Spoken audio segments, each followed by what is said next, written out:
Good morning. Happy Saturday. Thank you for coming. Thank you, Spirit, for getting me here. It was, I made a deal. Like, you just get me there because I can't do it. I am not capable today. So if you see me like this morning where I have my sunglasses on, it's because I've got my eyes all fucked up. And my body itself is messed up. But it's just a vessel, so who the fuck cares? I just said, okay, I'm going to get in the car. Holy Spirit, you're going to have to do the whole thing. So I'm super excited to have made it. All right. So this morning is about taking no thought. So you know that scripture. Take no thought for the morrow, what you will eat or what you will drink or what you will wear. So we're going to get into that. But first I want to read the course workbook lesson for today. It is the 343rd day of the year. Holy crap. Winding it down. This is a good one. I am not asked to make a sacrifice to find the mercy and the peace of God. The end of suffering cannot be loss. The gift of everything can be but gain.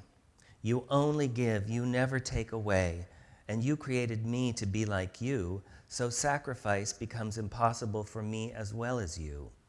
I too must give, and so all things are given unto me forever and forever. As I was created, I remain. Your Son can make no sacrifice, for he must be complete, having the function of completing you. I am complete because I am your Son. I cannot lose, for I can only give, and everything is mine eternally. The mercy and the peace of God are free. Salvation has no cost. It is a gift that must be freely given and received. It is this that we would learn today. So that really contains everything you would ever need to know about life, period.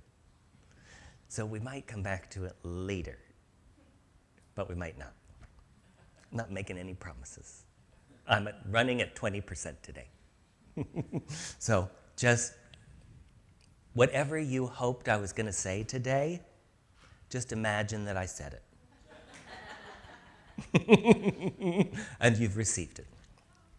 Now, I want to read here from this little Joel Goldsmith book, Living by Grace, that I love so much. Which ties in with this, and it'll all sort of tie in together. Trust me. I wouldn't trust me, but you should trust me. The Infinite Way message has been leading you to the stage where you live without words or thoughts. Keep working hard and long with the principles of the Infinite Way until the principles are embodied in you and your soul begins to feed you with the hidden manna. Do not make an 8-hour day of it. Take time to work in your garden or read a good book or read a good novel. You must learn to stop sometimes for a day or two and say, let me not trust my mind, let me relax in God. Invite the soul, relax in the soul without words or thoughts. God is not in the whirlwind. God is not in your problems. God is not in your thinking. God is not in your books. God is in the still, small voice. In order to hear that voice and receive its impartations and its grace, we must live quietly and peacefully in the within.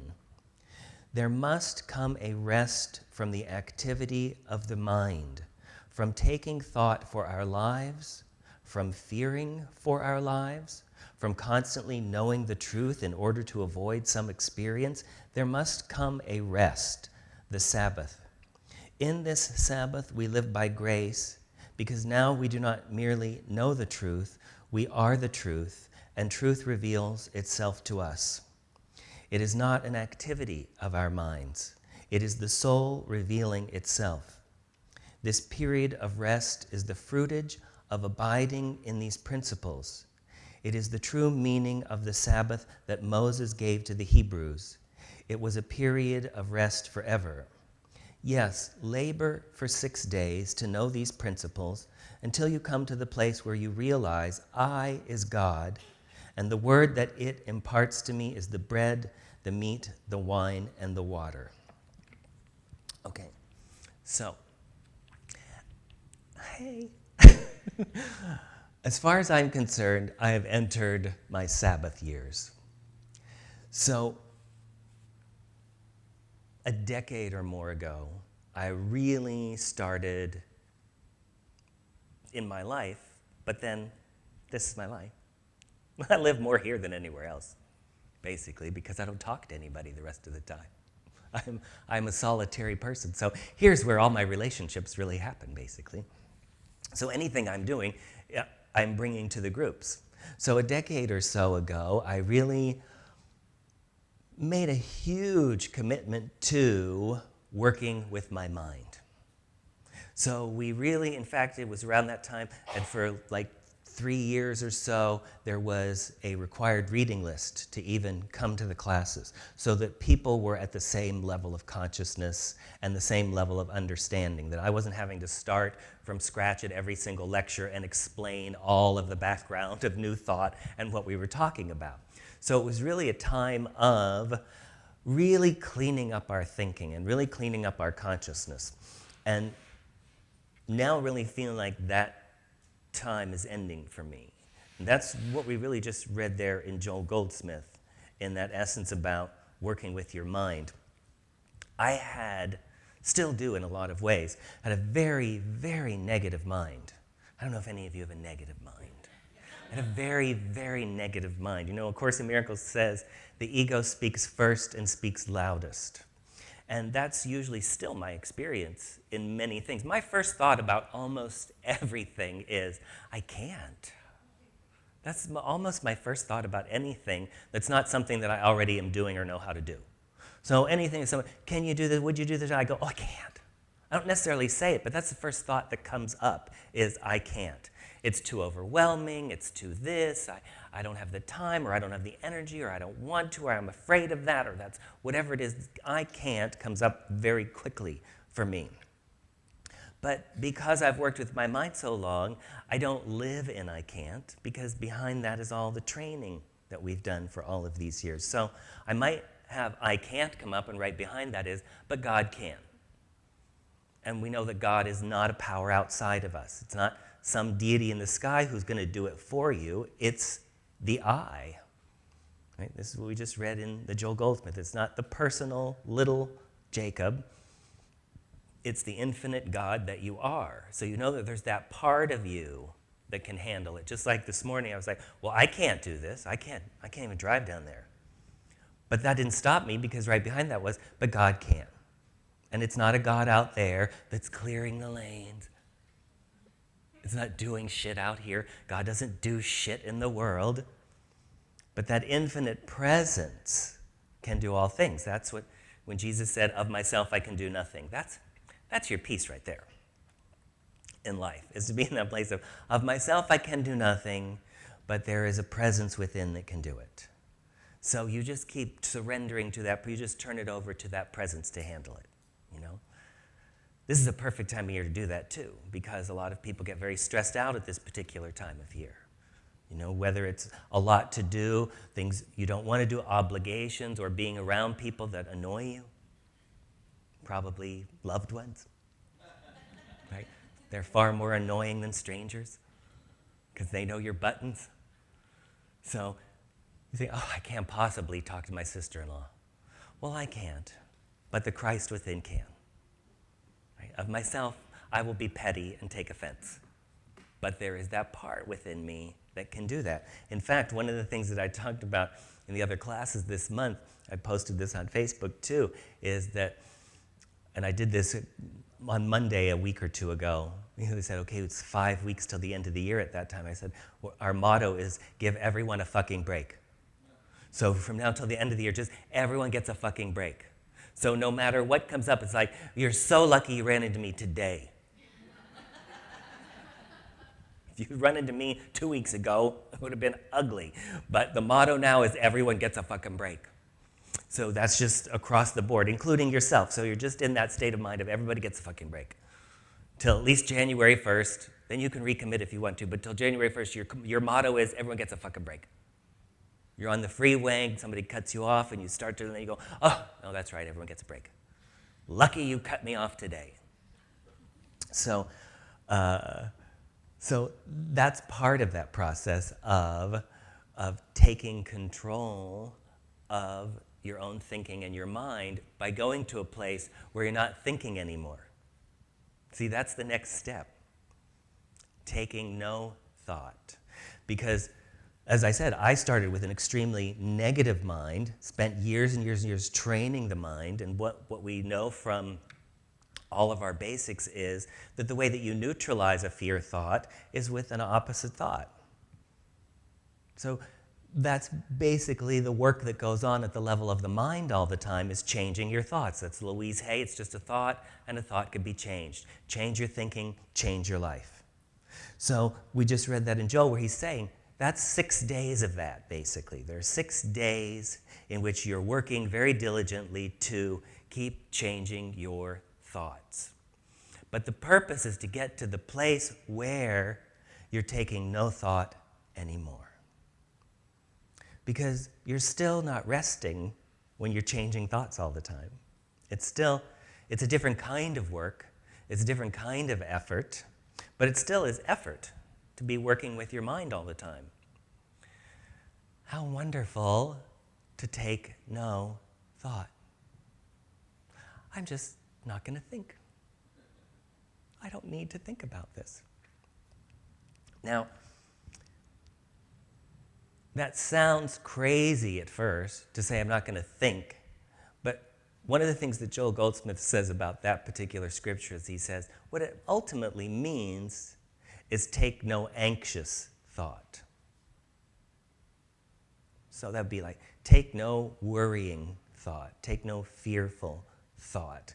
Because obviously, you're more or less thinking most of the time. So we're not talking about having a completely blank mind. We're not talking about just a big empty space where there's nothing going on there at all, and you go, how did I get here? Right? It's not that. It's the part of the mind which is dominant with most Western people all the time, which is going,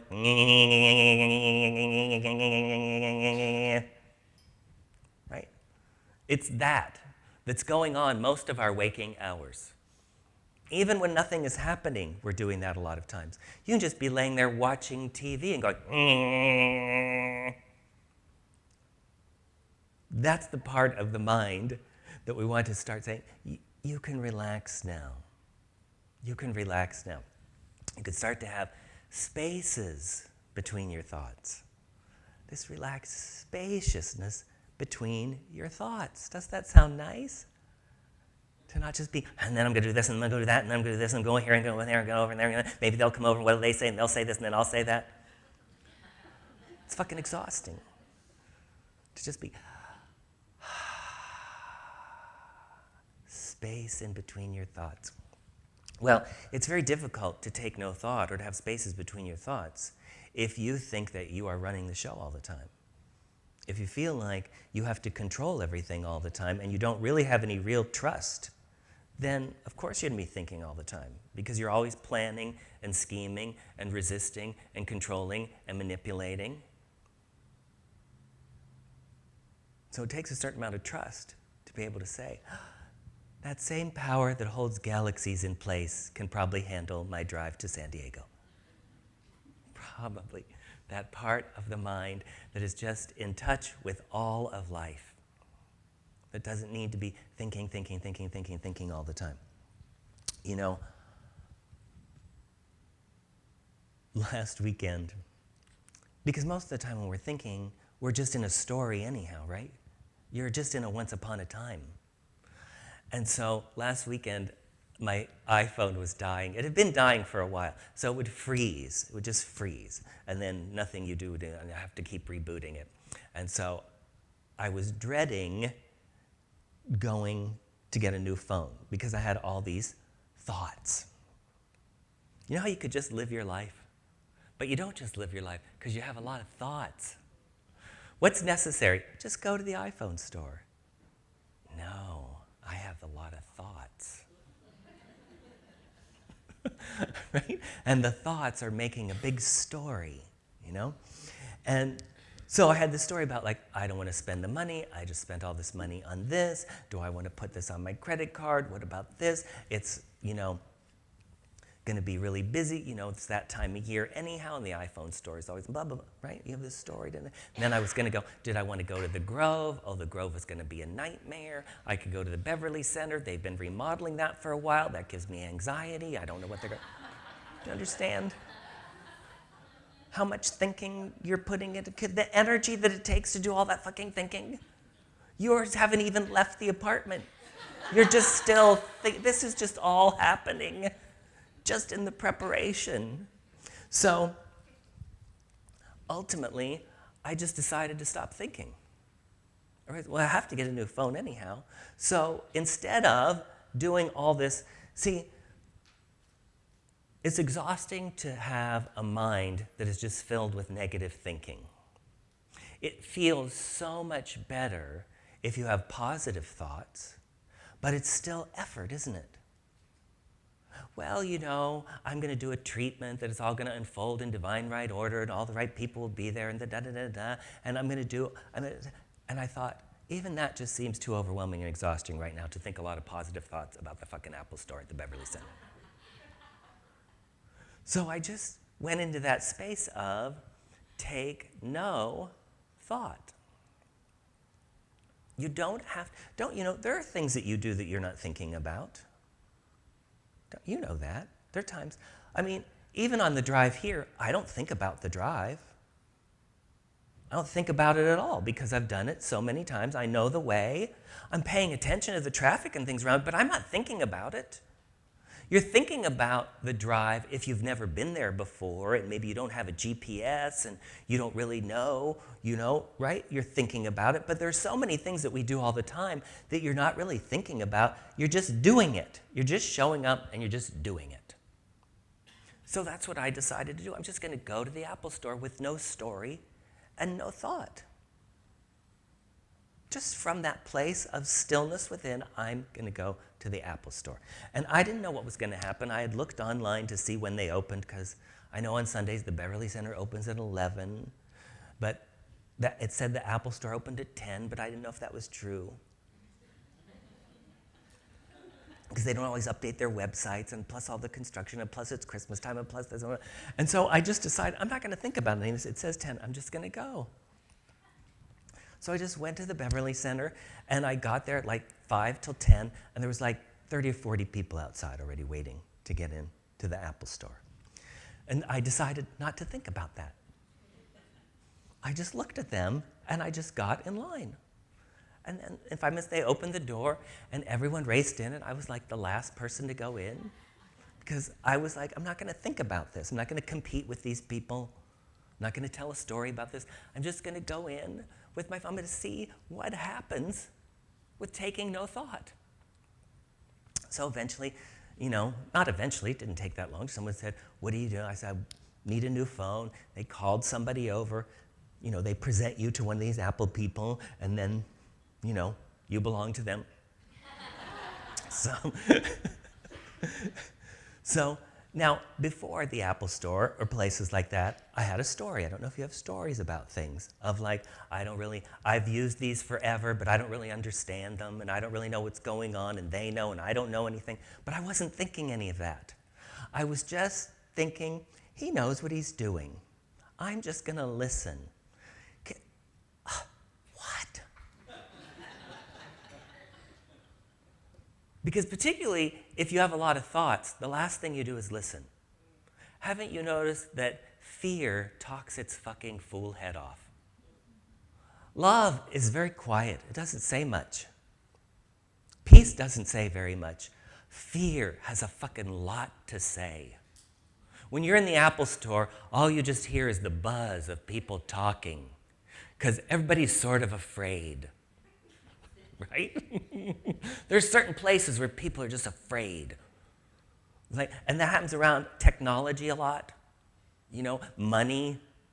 certain things that just make people afraid. So you just hear a lot of. So I was just listening. I was saying, well, here's the thing. My phone is freezing. And also, I've had this phone like 4 years, and I got this big one. It's really too big for my hand. I want a smaller phone. And so he more or less made all my fucking decisions for me. Like I had the option to just keep saying yes or no. And he would ask me, what color do you want? Well, I want this because I can't find a black phone. My interior of my car is black. You ever had that? The inside of your purse is probably black. That's why you can't find your black phone. I want a white or silver phone so I can see it. So they were just little decisions to make. They were not these big, because you go in thinking, I have to decide everything for the whole fucking rest of my life and know everything. I was just one thought at a time. So, well, it turned out then, I actually ended up, because they gave me a $175 credit for my old phone, that meant I was going to make, and I could do it on payments with my Verizon. So they said, okay, well, it'd be $25 a month on your Verizon bill. So that then I didn't even have to put out the money that day. And then as he's going through it, he says, do you really need this plan? Do you use da-da-da? I go, no. He goes, okay, well, let's do this. So then he took my phone bill down $40 a month. So that I actually left with less of a bill than when I walked in. Okay, so we're going through all this, and he's setting all this stuff up for me, and I'm watching just the sea, because I'm letting him do everything. So I'm just like, he's doing this, and he's doing this, and he's doing this, and he's doing this, and I'm watching all these people, and I'm just happy. Because when you're not thinking, you're happy. You're just there, and you're seeing what there is to be happy about. Over here's this cute guy who keeps buzzing around me. I'm like, this was worth coming for. Then I look over here in this corner, and I see it. Well, I pretty much knew who he was. I knew he was this guy who I'd seen on the TV show Westworld a bunch, and I'd seen him naked. He's naked a lot on that show. He's basically like one of the sex androids. So I was super excited about that. So you just do my phone, okay? I am occupied, right? So then they take me, so then he's all done, and he says, okay, so now we're going to give you to this other person who's going to make sure, who's going to, we'll open it up, and we'll turn it on, and then while you're here, we'll download all of your iCloud information so that by the time you leave here, your phone will be just like the phone. You'll have all the stuff, except, by the way, I have 4 times the amount of memory or storage space that I had before on the phone. So you'll just sit here and there was this little Russian girl who was just charming, who, she's the kind of person you ought to be nominated for sainthood for just even having that fucking job. Because she was the only helper person at this table with 7 people setting up all their phones. Now, we get over, I'm walking over, and I'm the last person. It's already full, and I'm the last person coming in and sitting down. And the person, so there's me and this Russian girl, and the person next to her, this woman who's monopolizing all of her time with these fearful questions. Just these terrible, what if I delete this and I don't have enough memory? I'm going to delete this and I'm going to take this and help me. Wait, don't say it. Like that kind of. But as I'm walking up, and I sort of see this, there's a woman who's sitting at the corner who, I have to be careful with this mic on. And I sort of knew her because this is in West Hollywood where I live, and it's someone that I had seen around for a while, and I sort of knew, you know how peripherally you know stuff about people? I knew that she had a good job because I would see her at Starbucks in the morning in her nice outfit, and she drives a nice car. She seems relatively put together, but extremely tightly wound. Okay? And a whole lot of fucking fear. And I knew she had a lot of fear because this is why I really remembered her. A couple of years ago, after I had, no, it doesn't matter. I'm not going to tell the story. But I knew personally that she had a lot of fear about stuff. So I walk up, and I no sooner sit down at the table, and she has a complete, full-on, fucking screaming meltdown. looking at this little Russian woman and saying, nobody fucking cares about me here. No one's listening to me. No one's helping me. Fuck you, Apple Store. Fuck everybody here. And she's throwing stuff down and storms out like everybody's turning to look at this woman screaming and carrying on about the fucking Apple Store. No one's helping her and fuck everybody. And storming out. Now, sitting directly across from me are 3 gay guys. But before I've even gotten there, they've had it. And now she's melted down. And so they're just like, oh. It was just priceless. And they're like already exhausted. Just exhausted and waiting. And so the woman who's like on the other side of me is still like, what if I delete this? No.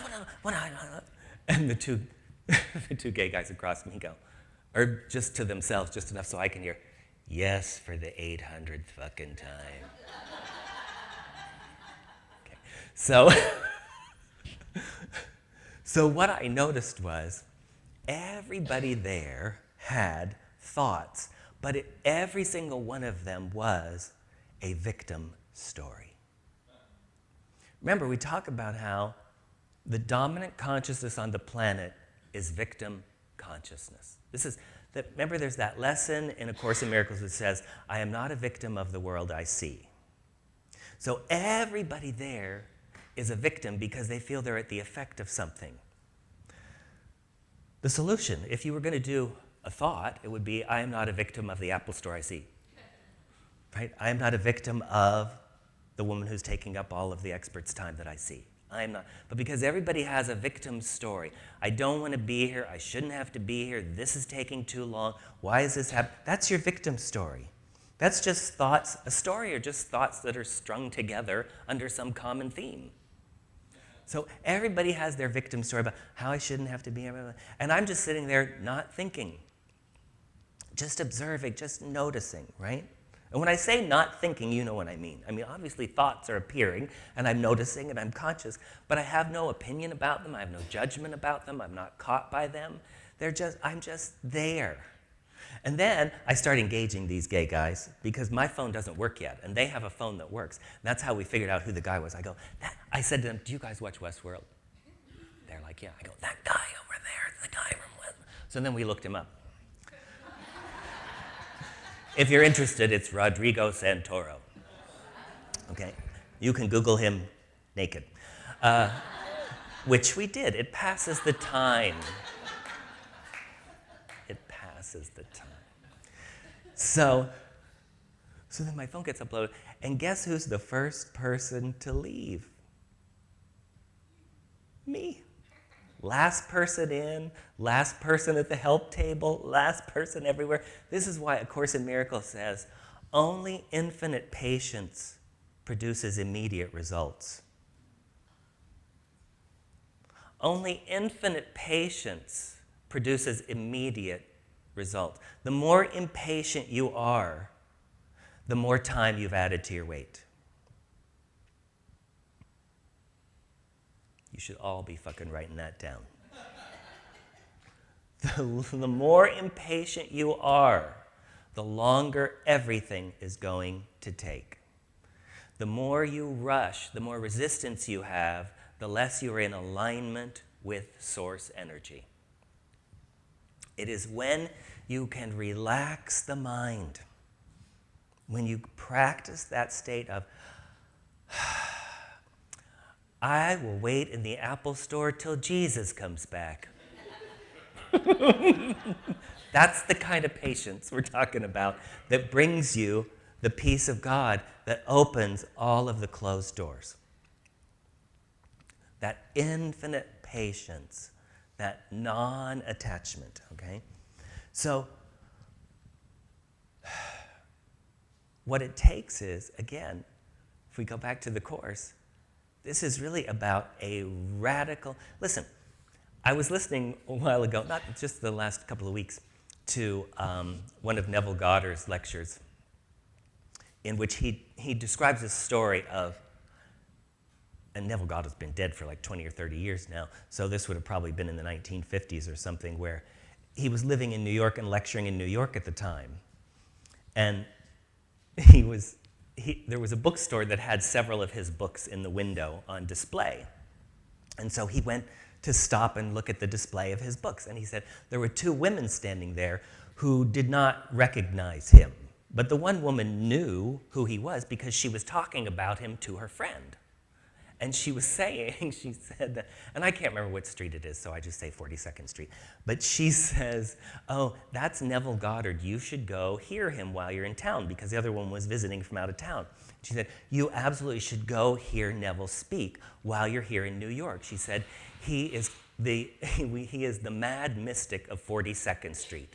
He's completely insane, but everyone goes to see him at least once in a while because he's like one of the sights in New York. Because what she was saying was, he's completely insane because what he teaches is that imagination creates reality. And that is clearly insane into the world's way of thinking. So that's when I was like, that's who I am. I'm the mad mystic of America. Because everything I say is completely insane to the culture that we live in. Like I've been saying for a while, first of all, 2017, I've had my share of challenges and issues like everybody else, but it's been the best year of my life so far. And I keep saying 2018 is going to be an even better year. But most of the culture is talking about brace yourself. Prepare for darker times. Is constantly talking about the shitstorm that we're in, and that is not my experience. That's just not my experience. So you sound insane. It sounds completely insane. Everything in A Course in Miracles, anything in any true mystical book sounds completely insane. So one of the major aspects of the Course is, in my defenselessness, my safety lies. But everything in the world is about how you have to be defending yourself all the time. That's why you're thinking so much. And that's why most thoughts are defensive thoughts. You're defending yourself against loss. You're defending yourself against having to wait too long. You're defending yourself against having to spend too much money. You're defending yourself against the visible signs of aging.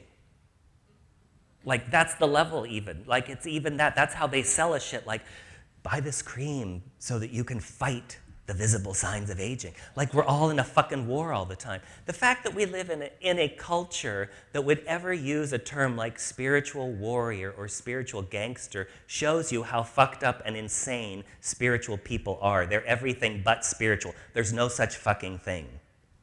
That's like saying, I'm the most hateful, rage-filled, loving person there is. It's like those two things don't go together. You can't be a spiritual gangster. There's no such fucking thing. You cannot be a spiritual warrior. There's nothing spiritual about any war ever, period. What you are is of the darkness. Just admit it. If you're at war, you are of fear and of the darkness. If you're fighting anything, if you're fighting darkness and fighting evil, you are of darkness and of evil. That's why everything in New Thought starts with one. There isn't any evil. There isn't any darkness, so why would you fight a mirage? There's only one. This is why Joel Goldsmith is always hammering away. There are not two powers. There's only one. Everything else is just part of the illusion, the mirage, the hallucination. That we activate light. We activate peace. We activate patience. We're not fighting against anything. That's why you can afford to be defenseless. That's why the next lesson is, if I defend myself, I am attacked. Why? Because your thoughts don't leave your own mind. So if you have a defensive thought, you've attacked yourself. This stuff isn't difficult. It's just hard to accept. You're right?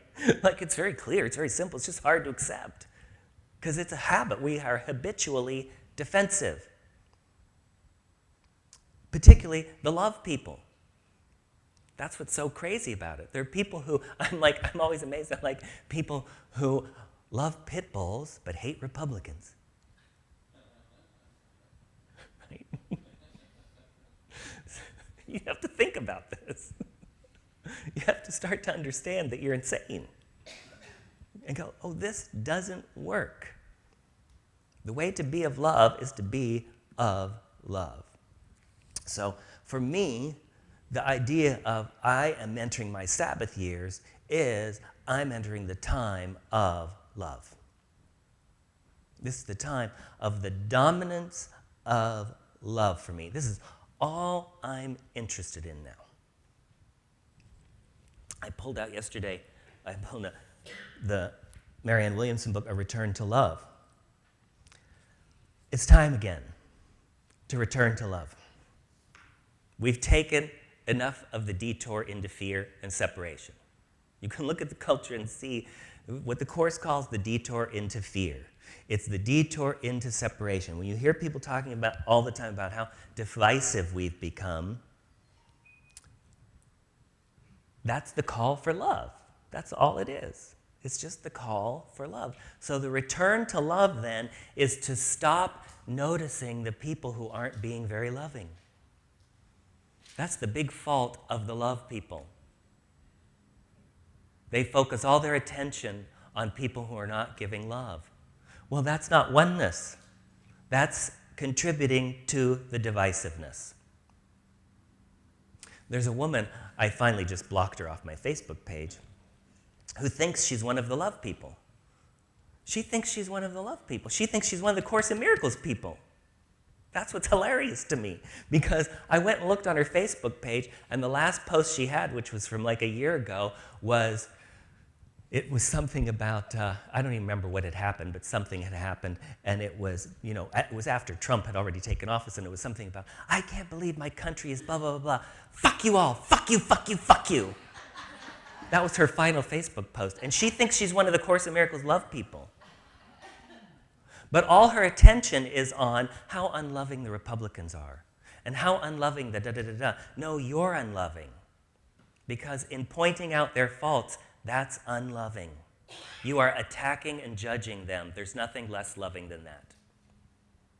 You are not part of the solution. You are exacerbating the problem. You are the problem.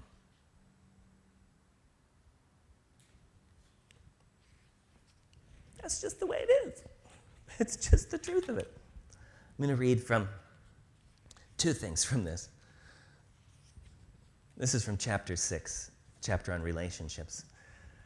Marianne Williamson, if you don't know who wrote this book. Several years ago, I was at a cocktail party where I got into a very heated debate about American foreign policy. Later that night, I had a kind of waking dream. A gentleman appeared to me and said, "Excuse me, Miss Williamson, but we thought we should tell you, in the cosmic roll call, you are considered a hawk, not a dove." I was incensed. "No way," I said indignantly. "I'm totally for peace. I'm a dove all the way."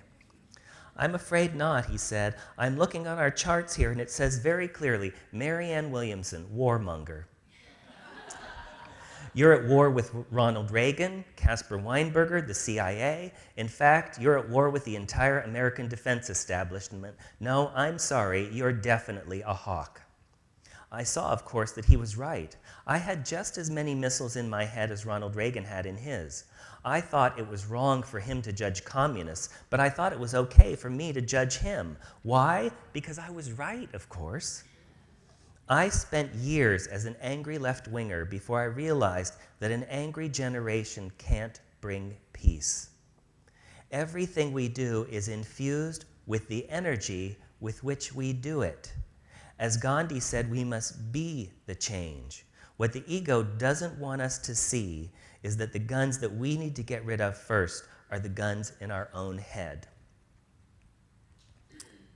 In my defenselessness, my safety lies. Today, I will judge nothing that occurs. What is this? Well, you want to boil this down? I'm giving everyone a fucking break. You don't have to make it complicated. You don't have to have read the Course in Miracles and know all these sayings like I do. You can just go straight to, I'm giving everyone a fucking break, including myself. As a miracle worker, as a spiritual person, I've wanted to love people, I'm giving everyone a fucking break. What if you didn't have to have the last word?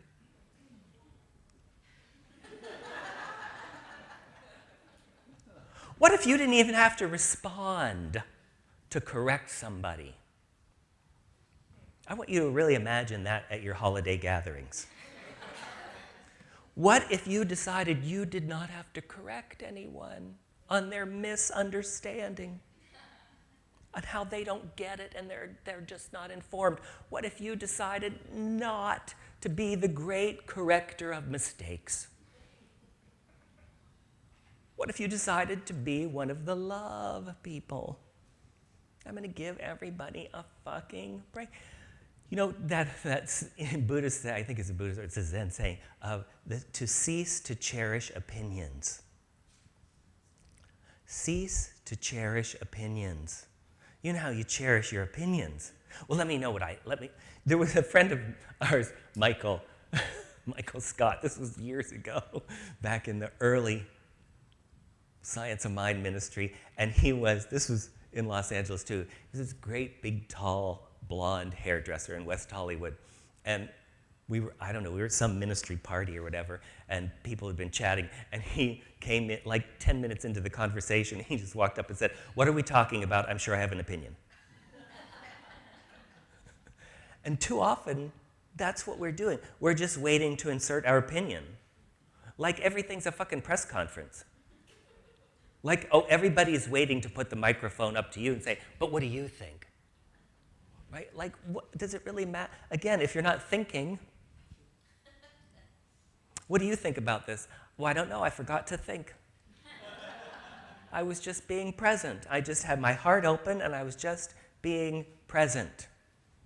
I am not my thoughts. I have many thoughts, but I am not my thoughts. When you stop identifying yourself as your thoughts, as your political affiliation, as your sex, as your sexuality, as your race. That's all that body identification stuff. I have thoughts, but I am not my thoughts, so therefore I don't have to defend my thoughts. They're just my thoughts. They come and go. Haven't you? Don't you have thoughts now that you would have violently opposed 20 years ago? Because you changed your thoughts. You changed your mind. So you might want to stop and think, why would I violently defend a thought now that in 20 years I might go, well, I don't fucking know why I had a fight about that. That was stupid. I don't even believe that anymore. But now we don't speak anymore over some thought, you know? Unless someone asks you what you think 3 times. Make them work for it. I spewed out my thoughts the other day because somebody asked me, and I realized, like, I should have just said, "Good for you." That's all I really needed to say. But this person asked me my opinion about somebody. What do you think about this person? And then I was like, and I just felt horrible. It was the truth. That's what I thought. But I thought, well, it doesn't make any difference what I thought. I could easily have just said, "I think she's tremendous." Because it didn't affect me at all. It didn't have anything to do with me at all. They weren't asking me as in like, I don't know if I should trust this person. They were just fucking making conversation. Not after they asked me, they weren't anymore. Shut that shit down. Right? So what happened there? Was there a wonderful exchange of love? There was not. Right? That opinion usurped the love that could have been there about something that didn't matter. It's different if it really matters. It's different if somebody's saying, "Would you recommend this heart surgeon?" Right? But most of the time, that's not what's fucking happening. It's like something that really is not that big a deal or doesn't matter one way or another, and you just have to get your 10 cents in there and then have the last word about it. I mean, you might come across as boring. I'm sure I'm the most boring person who ever lived for people to talk to for the most part, because I don't have a lot of drama going on. I don't have a lot to say about stuff other than, "It's a nice day. That guy over there is really cute. This wine tastes good. Love my bed." I'm not a scintillating conversationalist anymore. I used to be a scintillating conversationalist, but behind me was a trail of dead bodies. from the word bombs that had been dropped during the scintillating conversation, right?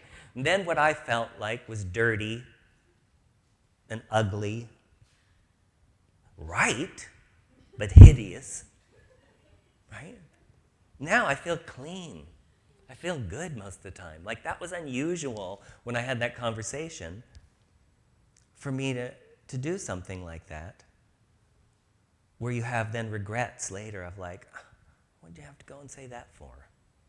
That didn't serve anybody. I feel awful now. All I did was judge and attack, even though I was factually correct.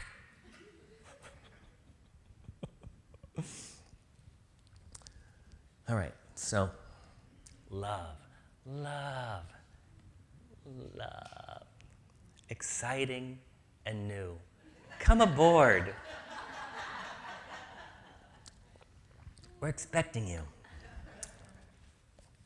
So then, love becomes about everything. I want to read another Joel Goldsmith thing before I read this next section in A Return to Love. So this is from Joel Goldsmith's books, Conscious Union with God. And this is about checking your motives. Checking your motives, which is what a lot of our thinking is about. Immortality, not longevity. So we come to this point. What is the motive for your study? On that depends your future in this work. I do not mean that those of you who cannot grasp what I'm saying may not go back to the mental level again. If necessary, that is what you will have to do until you're able to rise to the spiritual level.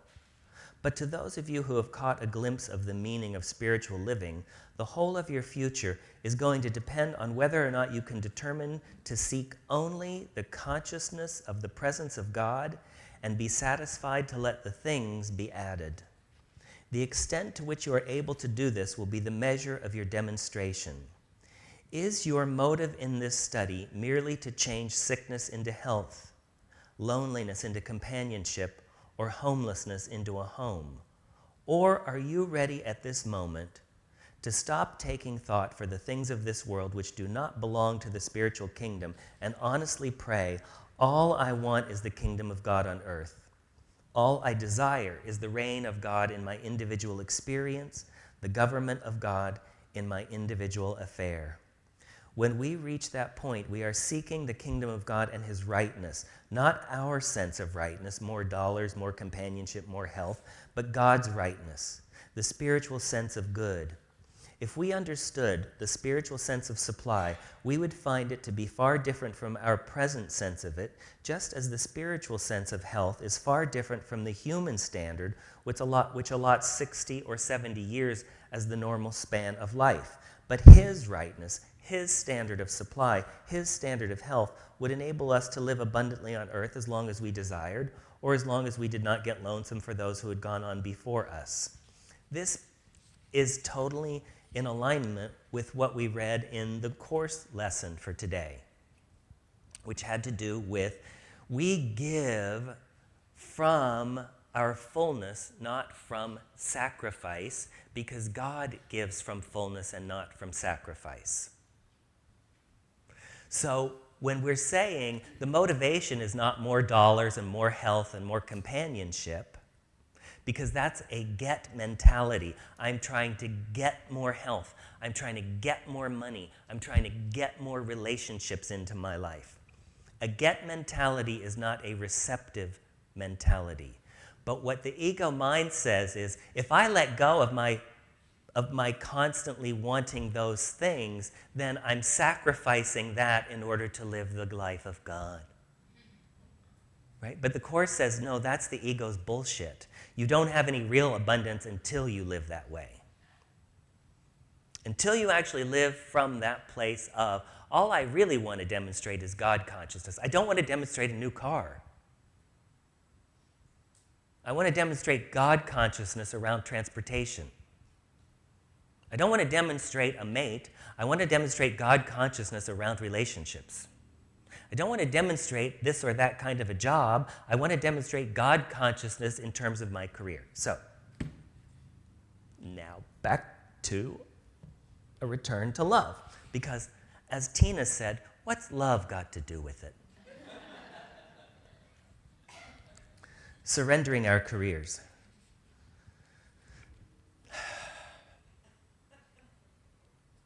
It's that word right there that is misunderstood and usurped by the ego, surrendering. To Americans, surrender means you're a loser. Germany surrendered. Japan surrendered. That's what you do when you lose the war. But again, that's a war mentality. Are you at war with disease? At war with poverty? At war with loneliness?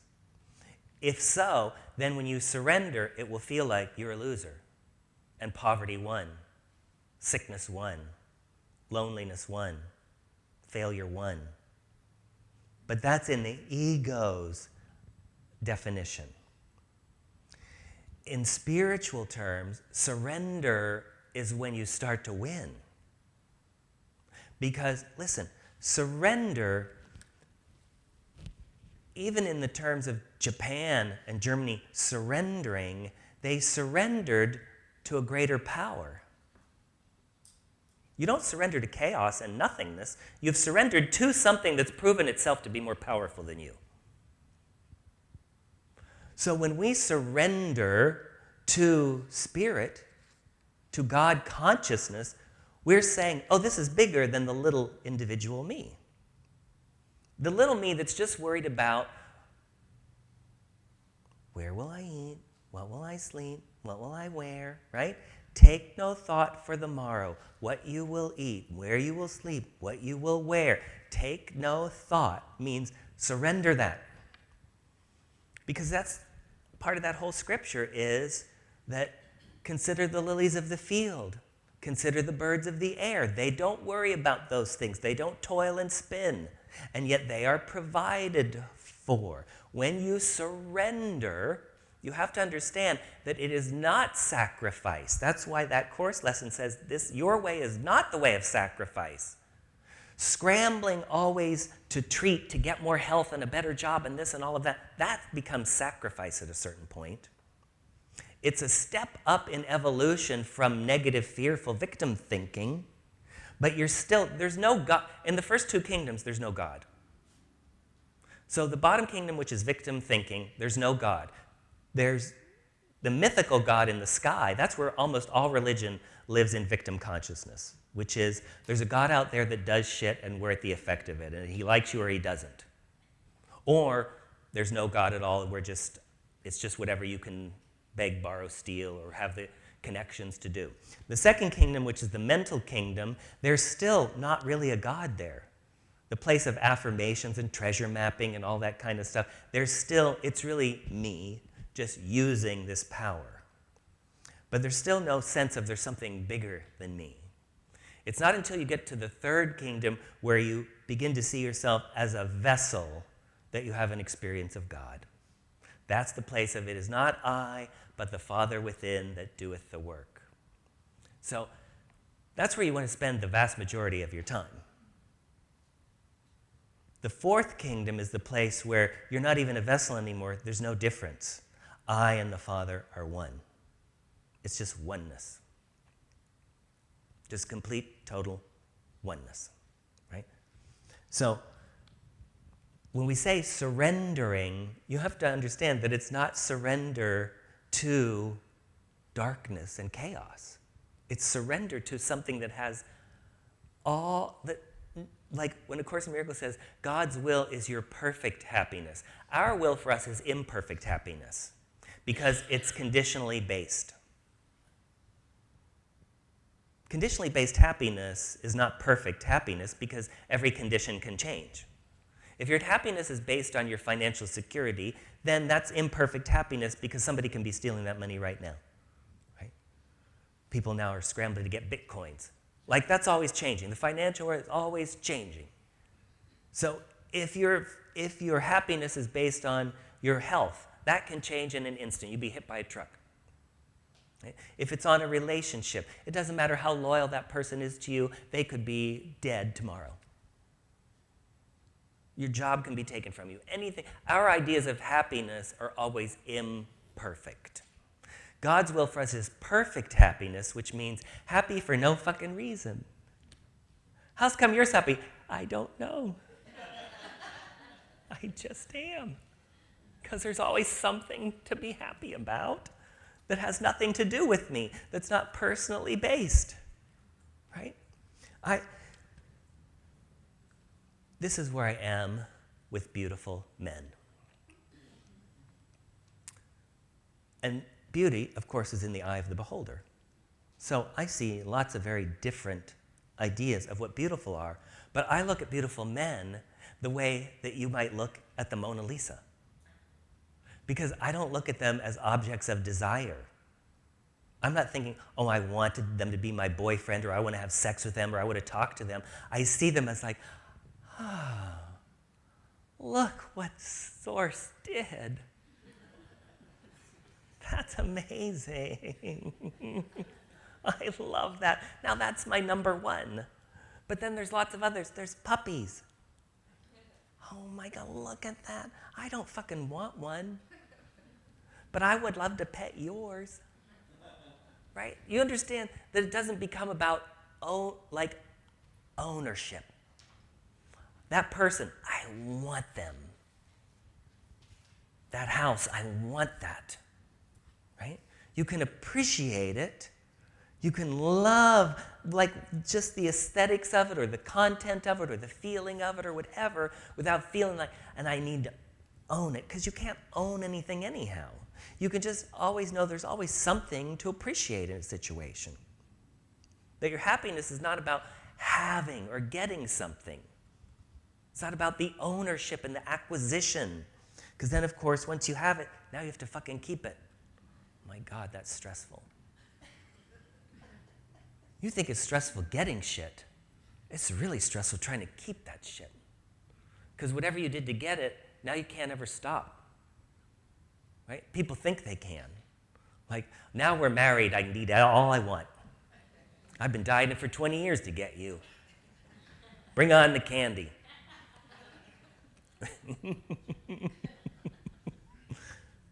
Surrendering our careers. So this is a quote from the Course. Seeing your strengths exactly as they are and equally aware of where they can best be applied, for what, to whom, and when, he chooses and accepts your part for you. Now, this is back to Marianne. Success means we go to sleep at night knowing that our talents and abilities were used in a way that served others. We're compensated by grateful looks in people's eyes. Whatever material abundance supports us in performing joyfully at high energy, and the magnificent feeling that we did our bit today to save the world. And to save the world doesn't mean to save planet Earth. It's about saving the consciousness from fear.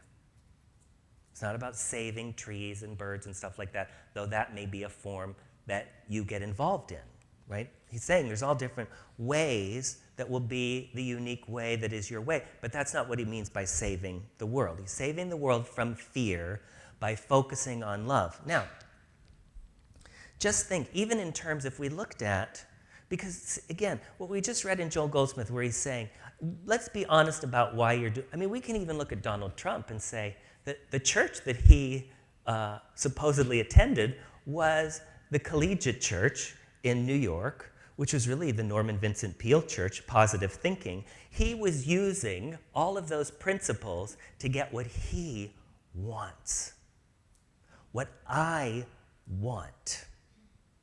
Understand? That in the level of thinking, you still have polarity, because you can think positively or you can think negatively. You can think selfishly or you can think oceanically. So, like many people, he's just a representative of the dominant consciousness of the culture that we're in. That's all. So, all of these people that we're hearing about now in Hollywood, this happens all over the place, but because it's Hollywood, we're hearing about all of these people. Just imagine if all of these people, because they have a certain amount of talent, obviously, to get where they are, but what they have seen their talent as for is to get what they want. So people then become basically just the tools through which they operate to feed their ego. Whether they want more money or more power or more sex or to feel this or that. But what if they were doing the exact same thing and seeing it as this? Oh, my job is to let these talents and abilities be used by love. That I've surrendered my career as a producer, as a director, as a writer, as a this, a that, or the other thing. I have surrendered this to be used in the service of love. The way you sleep at night is different. Like she's saying, you go to sleep at night, you don't go to sleep tonight thinking about the secret thing that you've done that now you've had people sign non-disclosure agreements and you're lawyered up and you're, right? Or boy, I really put it over on them today. You know, even if you read Think and Grow Rich by Wallace Wattles, which is a very high book spiritually, he says in there that the impetus and the foundation of that true wealth is completely giving up competitiveness. That you can only do business by completely letting go of competitiveness and going right into cooperation. That you cannot be truly wealthy while you are operating under a competitive spirit. Right? Okay. We're compensated by the grateful looks in people's eyes. Again, when you're laying on your deathbed, if you have some notice, you might not get any. We might just go, yeah. But let's say you have a day where you know this is it, right? You're probably not going to be laying there going, God, I had such a nice house, right? It's probably not going to be like your great memory is, that was some sofa, right? I really made a lot of money on that deal. Man, I fucked some awesome chicks. That's probably not going to be what you're going to be thinking. Right? You're probably going to be thinking about, did I make a difference in the lives of the people around me? Is anything better because I was here? Did it matter that I was here at all? How did I spend my life's energy? Is there anybody who's better off because they knew me? That's what's going to make you feel good about it's time to go. Not what you acquired, not how smart you were in putting it over on your competitors. 2 people, I put them out of business. Right? I was the number one da-da-da-da in my industry. It's probably not going to mean that much to you unless you were somebody in that industry who was constantly giving back. You know, one of the things that goes totally in line with this lesson from the Course that Joel Goldsmith says, it says, your abundance is not about anything that you have ever received, because it belongs to who gave it to you. All your abundance is about what you gave. What you gave, you still have. That's why the Course says, that's why he says you can't possibly sacrifice anything. Who understands what giving means must laugh at the idea of sacrifice. I never feel as rich as when I write my tithe check. That's the most prosperous I ever feel. Somebody give me $1,000, $2,000. I don't feel as prosperous as when I write my tithe check. That's when I feel, you feel abundant when you give, not when you receive. When you receive, that's their abundance. They're experiencing their abundance. You experience your abundance when you give, whatever it is that you give. Whether you think, oh, if somebody just loved me, then I would have that love. No, you experience love by loving others. That's how you know your love, is by you loving. You only experience what you are giving because that's how you know you have, is through the giving. The atonement means putting love first in everything, in business as well as everything else. You're in business to spread love. Let's stop there. We'll just stop every fucking sentence. You're in business to spread love. What if that's just how you saw your business from now on? I'm in business to spread love. I'm going to stop thinking about my brand and my marketing and my PR and my website and my business cards and my this and my that. I'm in business to spread love. That's why I'm here. That's what my business is for, is here to spread love. Your screenplay should spread love. Your hair salon should spread love. Your agency should spread love. Your life should spread love. The key to a successful career is realizing that it's not separate from the rest of your life, but is an extension of your most basic self, and your most basic self is love. Knowing who you are and why you came here, that you are a child of God, that you came here to heal and be healed, is more important than knowing what you want to do. What? I'm going to read that to you again. Knowing who you are and why you came here, that you are a child of God and that you came here to heal and be healed, is more important than knowing what you want to do. People spend so much time, what should I do? I don't know what to do. Is this my dream? I don't know if this is my dream. I hate this job. This is not my dream. Right? So you're ripping everybody off. You're ripping your boss off, and you're ripping yourself off, and you're ripping off whoever the clients are. Instead of realizing, well, what my dream is may not be ultimately something that I make money at. That's none of my business. My prosperity doesn't come from what I do for work anyhow. But what I came here to the planet to do is to spread love, is to give and receive love. So I can do that at this job that I say is not my dream. And if I'm not doing that, that's why I hate it so much, because I know I'm a hypocrite. I'm a whore because I'm just here for the money. That's what a whore does. I'm just whoring myself out for money. But you can be at a job that's not your dream at all and that you don't even necessarily like if you realize, but what I'm really doing here is spreading love. Now I'm being who I really am, and I'm completely authentic. I'm completely authentic because this is who I am, and this is who I came to be.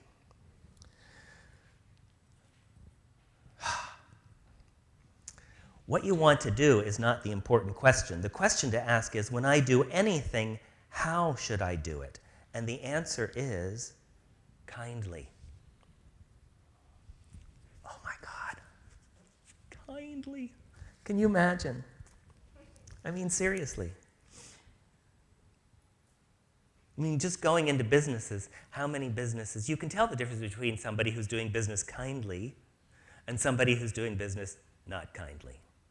How does it make you feel? Here's another thing. Write this down. Start questioning yourself about why you're saying something and the effect you want to have.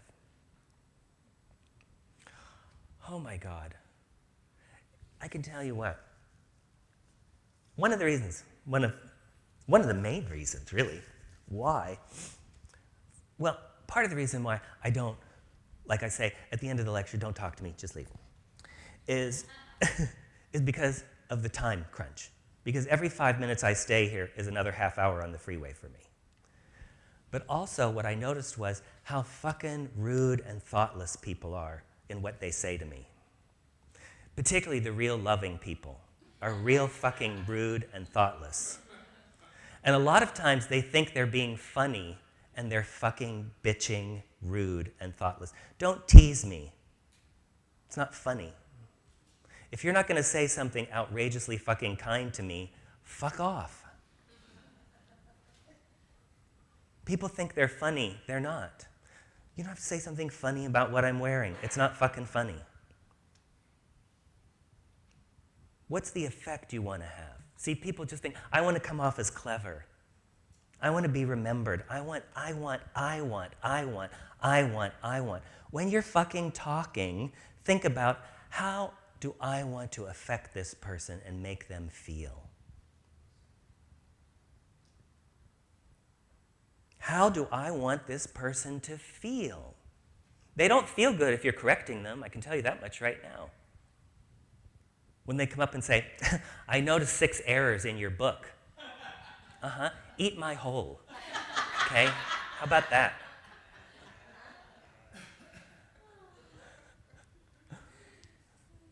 Do you understand what I'm saying? That's why people don't want to talk to you. Because you think you're funny and intelligent and clever. You're just fucking rude. You're not funny. You're not clever. Be kind. Be loving. Then people will want to talk to you. They'll look forward to seeing you again. But we just say things because we're thinking, how I want to feel. I want to say this. I want to be heard. I want to be seen. Instead of remembering, I came here from the light, as the light, to spread the light. Right? There was a woman in Santa Barbara who she would say, this was the last time I was totally done with her. Because she had come for years, and then she moved out of town, and then I would just see her once a year when she was in Santa Barbara at Christmas. And you come up and go, oh God, like the first 20 minutes I thought, oh God, he's telling that story again. What did I come here for? And then it got good. You can go away for fucking ever. Like, people talk to me that way all the time. That's why I don't let people talk to me. Because the spiritual people are often the meanest people. Because they think, oh, it's okay, he's funny. I can say funny stuff to him. Because most people think they're funny, and most people aren't. And teasing people is not funny. Teasing people about this or that, it's not funny. It's not kind. It's not loving. It doesn't uplift them. They're not better off after you left. You want people to feel better off after they've been around you. Because then you feel better. Because you've been who you really are, an uplifter, a soother, a miracle worker. That's what we came for. People don't normally associate business with kindness because business has come to be regarded as simply a tool for making money. Miracle workers are not in business only to make money, they're in business to inject love into the world. Each of us has a particular part to play in God's plan for salvation. The Holy Spirit's job is to reveal to us our function and help us perform it. The Holy Spirit asks us if it's reasonable to assume that He would assign us a task and then not provide us with the means to its accomplishment. That's a line from the Course where it says, is it reasonable to think that the Holy Spirit would give you a goal and then not give you the means for its accomplishment? Like, why would the Holy Spirit give you an impossible task? Watch this. Right? In fact, there's a line in the Course that says, it cannot be impossible to do the task that Christ appointed you to do because it is He who does it. You're not the doer. See, this is your great relief and peace, and I'm not the doer. Sorry, Holy Spirit, I cannot drive to San Diego today, and I cannot teach a class, and I cannot do this, and I cannot do that. But since you've sent me as a vessel, do it. I'm going to get in the shower. Here we go. Right? Do it. Do it! That could be your prayer in the morning. Do it! I'm going to step aside. Do it! You get to be a beholder then. You get to be a witness. Once again, we're not deciding for ourselves what part to play in life, but rather asking that it be revealed to us where He would have us go and what He would have us do. We surrender our careers to Him. During World War II, the Allied generals oversaw all troop activities from central headquarters from which they issued orders. The commanders on various fronts didn't necessarily know how their movements fit into an overall military scheme. They just knew they did because they knew there was a general intelligence behind the issuing of their orders. So it is with us. We might not know where or how our talents would best be put to use, but the Holy Spirit does. A Course in Miracles teaches us to avoid self-initiated plans and to instead surrender our plans to God. Some people have said, but I'm afraid to surrender my career to God.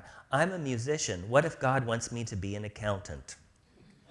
My answer to that is, why would the universe want you to be an accountant? He would rather have someone who understands numbers.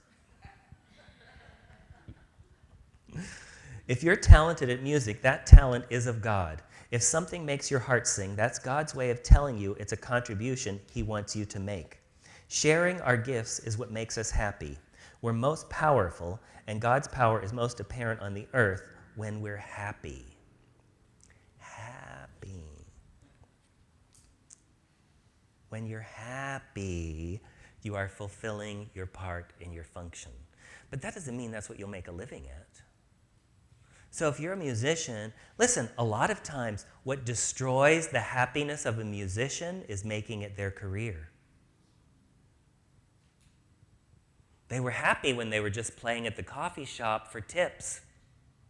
But then when they made it a career, then suddenly it wasn't so free anymore because the music record company told them they had to do this and they had to do that. And listen, years ago when, this was the night that Bill Clinton, I'll never forget, this was the night Bill Clinton was elected the first time. And I was living in Santa Barbara and I went to a party in Montecito before and after my lecture, because it was a lecture night. So I went to this party, and there was Olivia Newton-John. And the woman whose house it was, basically, this estate in Montecito, said, I want you to meet Olivia Newton-John, and she said, this is the guy I was telling you about. He lectures on A Course in Miracles, and he blah, blah, blah, blah, blah. And so this was when she had just gotten cancer the first time. So she said, could we go into another room and talk? Because she wanted to know about what the Course, blah, blah. So we talked about Louise Hay and A Course in Miracles and all of this stuff. And what she said at the time was, she said, I don't understand, how this happened, because I've never smoked in my life. She's a vegetarian. She, was one of the first people, to start exercising. Let's get physical, all this stuff. My house has no toxins in it. All of this stuff where, I don't understand the way that I take care of my health and always have. It doesn't make any sense to me. But then she told me about her life. And her father had recently died. The best friend of her little girl had died.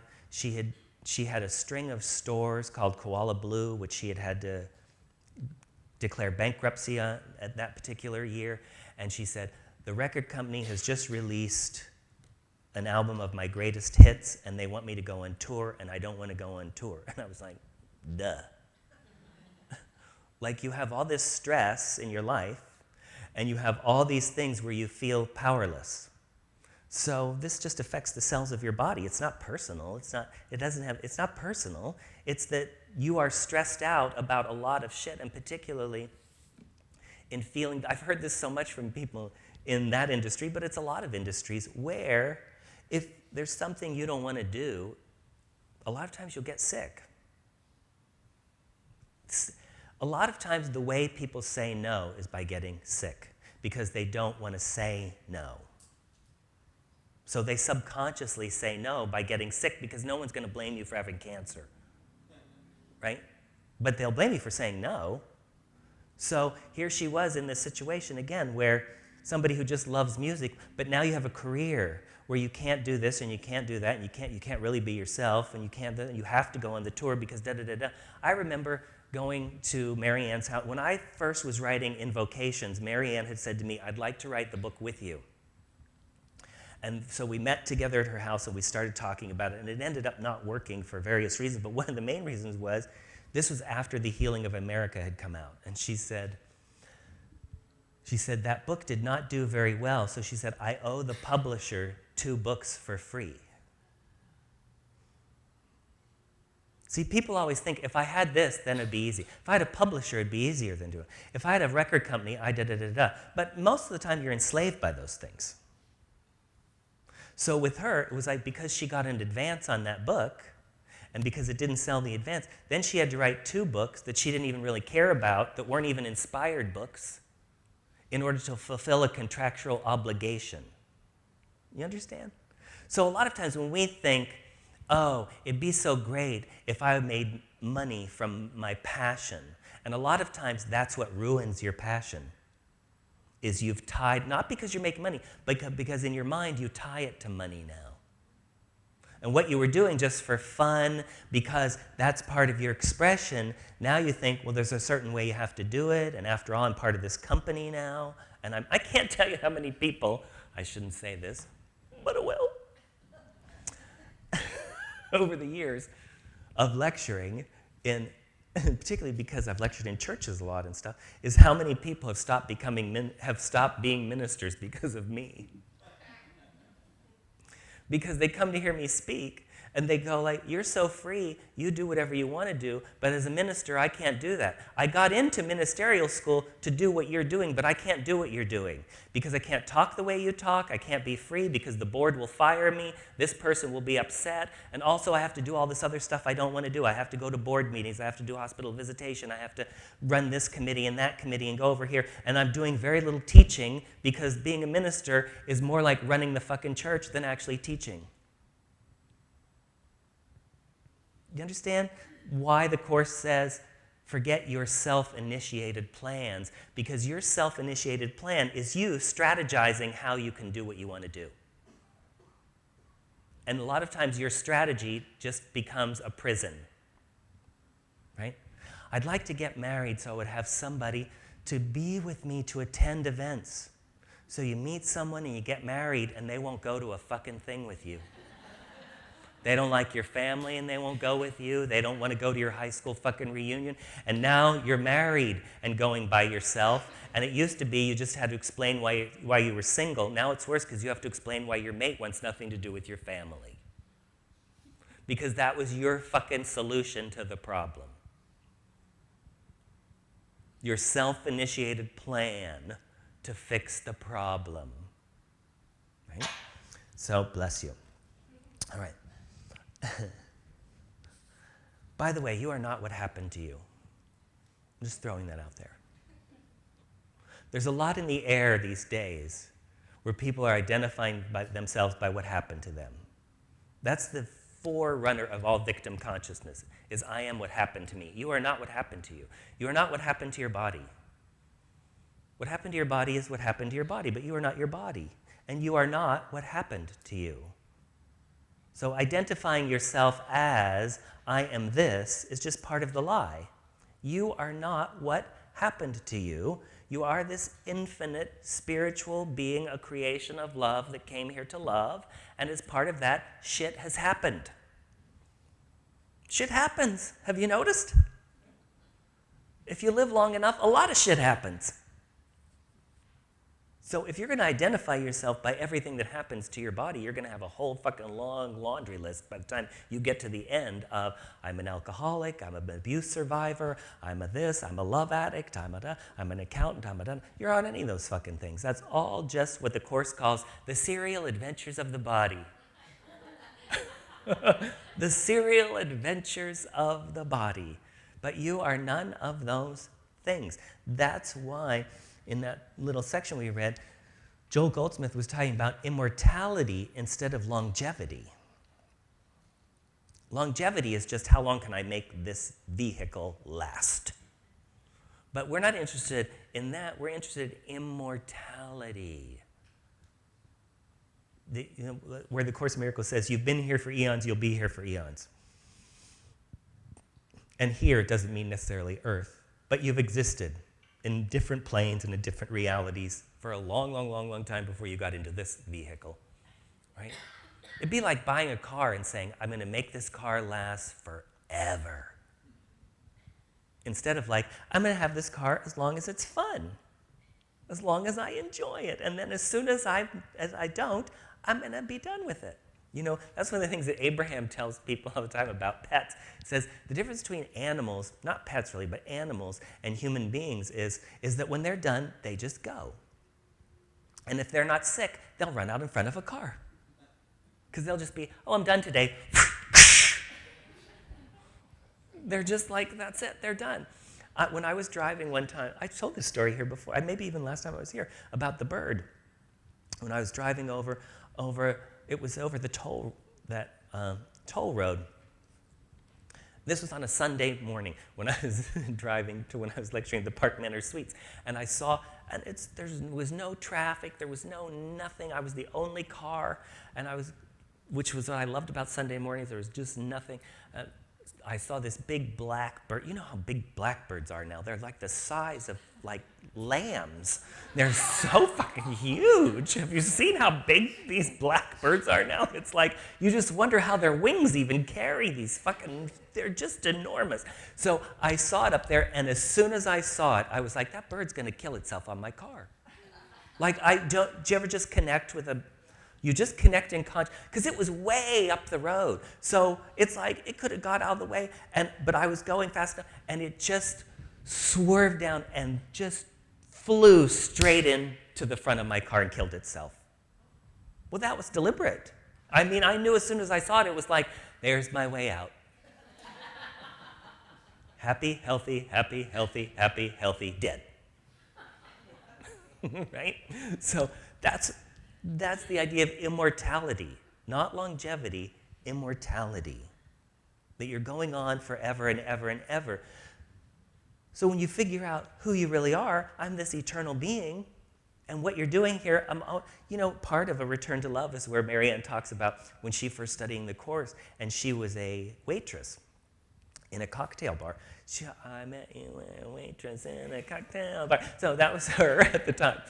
And she said, I got it. Like from reading the course, she said, I got it. These people think this is a bar. But I know they think this is a bar, and they think I'm a waitress. But what's really happening here is this is a church, and I'm here to purify the thought forms. Well, that's true of everybody. Wherever you are, it doesn't make any difference where you are. You could be in a church where, there are lots of churches where you go and they just talk about hate all the time, basically. They just talk about sin and fighting the enemy and hating people who are not like them, right? And you can be in a bar or a sex club where the vibe is acceptance and love, and it's a holy place. It's not about the geography. It's about a consciousness, and it's about a remembrance of who you are and what you're doing there. All right. I should let you go, but I'm not quite finished with you people yet. Almost. Oh, here's the other thing. If you go to my Facebook page, you can download this as a PDF. It's called the New Year's Intention Journal for 2018. And I've been doing this for years. And you just print it out and put it together. And the first half of it is 2017, and the second half is 2018. So you fill out exercises like 2017 is like releasing the old thoughts, habits, and beliefs I do not choose to carry into the new year.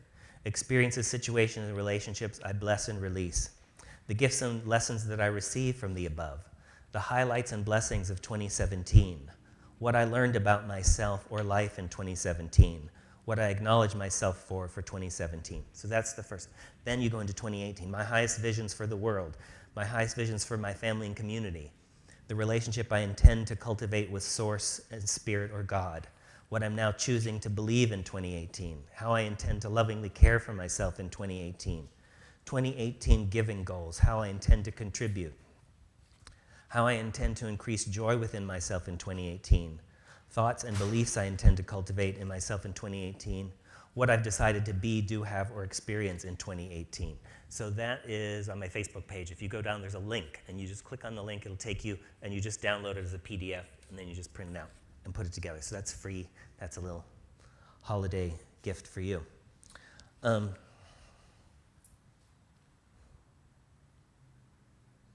So just to make it all super, super fucking easy, once again, you can just go around now in the state of, these are the three,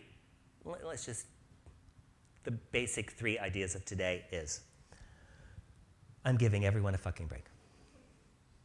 That's just the easiest way to put it. It's just like, I've just given sort of like, it's like just like where you, what is it like when the government like just forgives everybody? What is that called where it's like amnesty. I've given a general amnesty.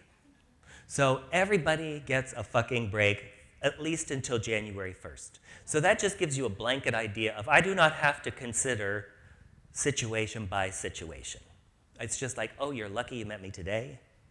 You're lucky you said that thing today. You're lucky because I'm under a general amnesty where all hostages have been released and everyone gets a fucking break. That's number one. The second way that you can help to remember this is to tell yourself, I am not going to let anything steal my joy today.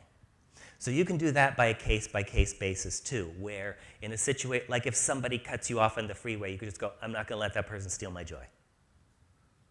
You could say, I'm not going to let the ego steal my joy, because it might just be a thought about something. You just go, oh no, I'm not going to let the ego steal my joy today over going to the Apple store.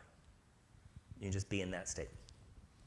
The third thing basically is, if you must think, think positive. But if you don't absolutely have to think, don't think. If it is not absolutely required, that you think in this particular moment, then I would say don't think. But if you must think, think positive. Like, you probably will need to think if you're balancing your checkbook. There's certain things you're going to need to use your mind, but a lot of times our minds are overly used in situations in which we don't really need them, and we could just be in a state. In fact, I heard Eckhart Tolle say this once, and I never even really listened to Eckhart Tolle, so this was like one of those wonderful divine things that gets dropped in your head, where I heard him say, if you want to stop your thought, just ask yourself, I wonder what my next thought is going to be. He said, and it just stops your mind, and it kind of does. If you just go, I wonder what my next thought is going to be, it's like nothing happens. Just try that. It's really a powerful thing to just, I wonder what my next thought is going to be. And then you're just sort of waiting. It's like,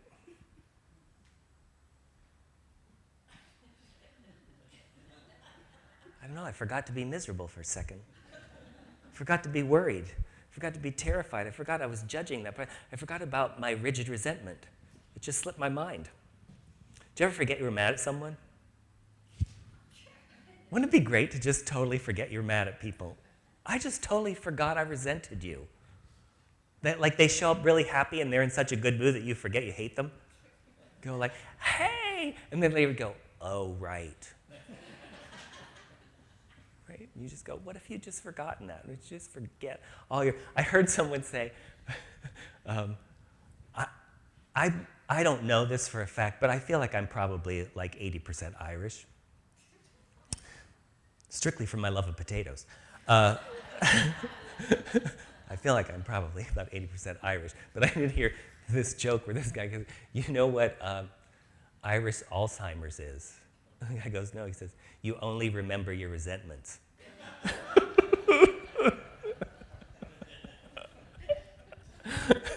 So what if we had the opposite of that? Like, oh, I forgot I was mad at. I forgot everyone I was mad at and every bad thing that happened. Because most of us have kind of the opposite. We remember everybody who hurt us and remember every bad thing that happened. We have to really reach sometimes. Like, sometimes you'll forget some wonderful thing that happened. You like forget, oh, I forgot about that time I found $50 on the ground, but I still remember that $5 that my cousin stole from me in 1967. Right? Have you noticed that? Like, what if it was just the opposite? Wouldn't that be amazing? If you just be like, I just remember all the good stuff. I can't remember. And people have to remind you, don't you remember that horrible thing that happened? No, I forgot. I just keep forgetting about what an asshole that person was. Right? Let's hold that as a possibility. All right. I want to thank you for coming and listening to me talk to myself. That's all I'm ever doing. I just come talk to myself. I needed to hear this because this is really this is my Sabbath. This is my absolute devotion that there are certain historical times when it's so clear because of something that's happening, this need for love. There's no mistake that a return to love and Louise Hay's book, How to Heal Your Life, came out of the AIDS crisis. Both of those books and their ministries came really out of their popularity and everything, came out of the AIDS crisis. And both of those women would quickly tell you that. So we're in a similar time now where there's so much attack and divisiveness, and oftentimes the spiritual people are every bit as bad as the people who have no spirituality whatsoever, or the religious people that they judge. So we have to be really diligent in recognizing that the only thing that's going to heal us is love. And it is a radical, defenseless kind of love. It's not a rational kind of love. It is a completely irrational, defenseless kind of love that is not about constantly noticing who isn't being loving. I'm loving, but see, here's something that the spiritually mature person does not do. You don't have some level of, but they started it. We have to be willing to let go of, but they started it. I would have been loving, but did you see their tweet? I would have come from love, but somebody has to respond to that. Do you know that no one cares about your fucking tweet? Like, just sort of to get to the place of, this is just that place of, in my defenselessness, my safety lies. What would love do? Am I coming from a loving place? What's the loving response to this? Write that down too. What is the loving response to this?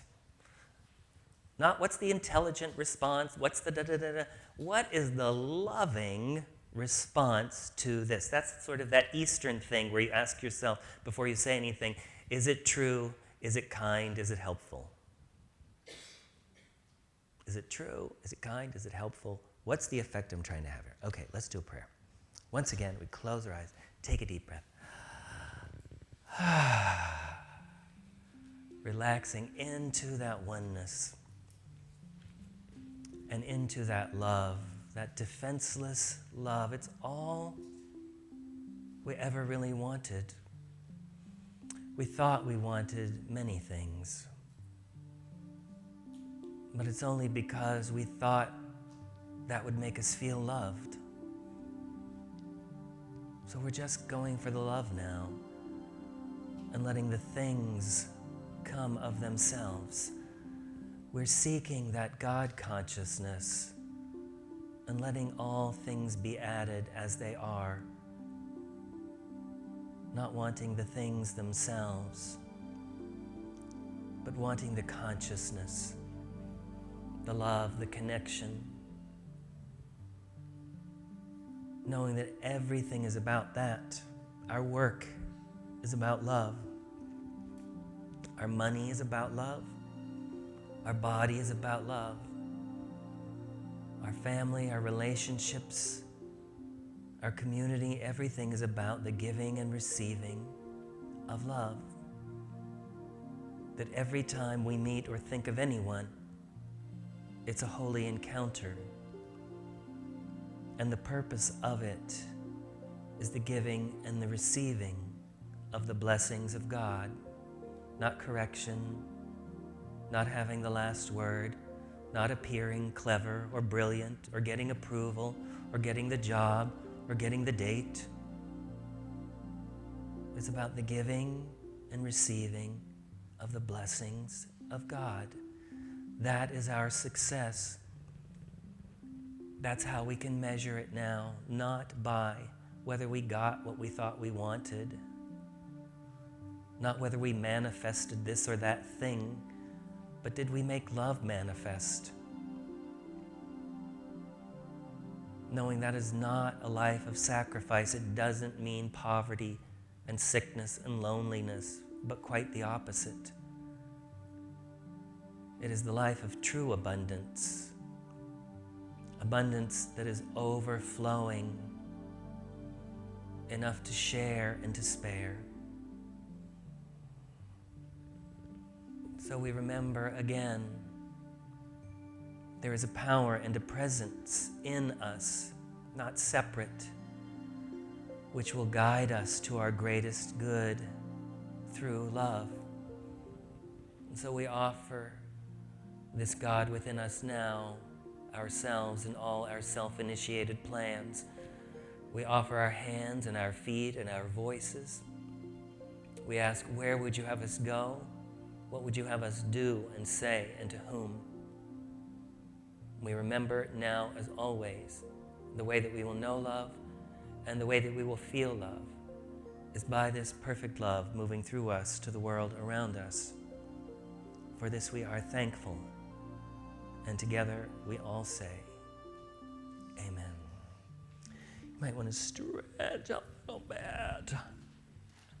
Now remember, starting next month, I'm here the first Saturday of every month instead of the second Saturday of every month.